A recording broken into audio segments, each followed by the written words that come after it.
We have a campaign, Operation Watoto Warudi Salama, in conjunction with all the stakeholders that are concerned with the issue of the schools and learning. Has been a spark in terms of fatalities and increase in number of Kenyans that we have lost on the road. And we want to have a proactive way of approaching this, and through the lead agency, NTSA as the lead agency of matters road safety, we are having a free motor vehicle inspection clinic tomorrow, Friday the 22nd of August 2025 at Cardinal Rutunga High School, Mosocho. We want to encourage all the school transport vehicle owners, vans, buses, to come in the large numbers. We will have an interactive session. We will have our officers from all the departments, motor vehicle inspection, licensing, road safety.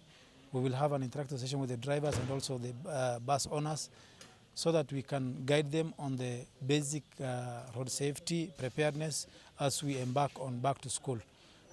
We are here as one government approach mechanism where we will be prepared and we will be doing our part in terms of ensuring we will enforce the laws, the Traffic Act and the NTSA Act in regard to the school transport when the schools are opening. And in the past we have observed that normally there is a laxity and a rush to carry our children in a very inhuman way. Excess have been observed, and also loitering of kids in the urban centers.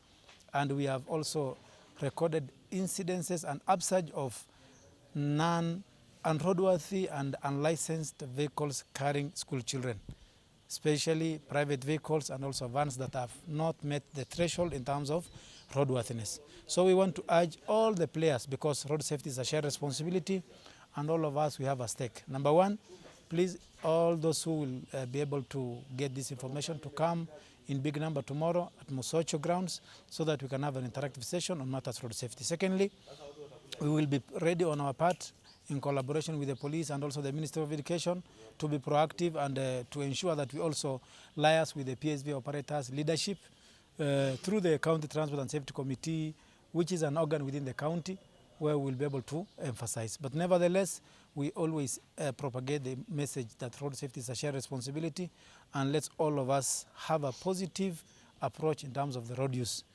All the players, all the bus owners and also the PSV operators, kindly let's be candid and let's have this time round concerted effort in ensuring that we have safe travel back home, back to school, so that our children can be safe and can have a safe travel back to their schools.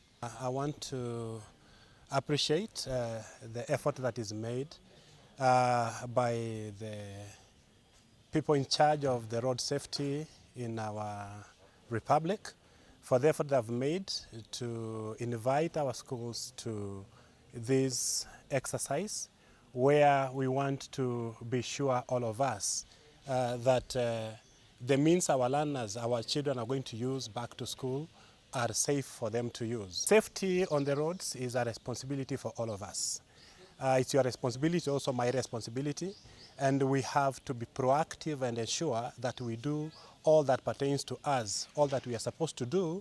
If anything happens, let it not be because we missed to do what we are supposed to have done. I want to invite and encourage all the schools that own buses and vans, the drivers, the principals. We want to encourage and invite you to this function tomorrow. Please turn up in large numbers. Let's ensure that our vehicles are roadworthy. Let's ensure that our vehicles are certified to carry the learners back to school, and also to take advantage of this opportunity, because it's a once in a lifetime that people always give an opportunity like this. It doesn't come every other Monday, every other Friday. So take advantage of this one and please come. The ministry is well aware that the schools are resuming next week, and we want to be sure. So we encourage, and please feel free, come and ask the questions you want to ask, come and know what is it that you require to have in your bus, because all the players will be there. The National Police Service will be there, the NTSA will be there. They will answer all the questions that you have for them. please, please, please take advantage and bring the buses, come and let's learn together. In regards to the current status, it is a worrying trend.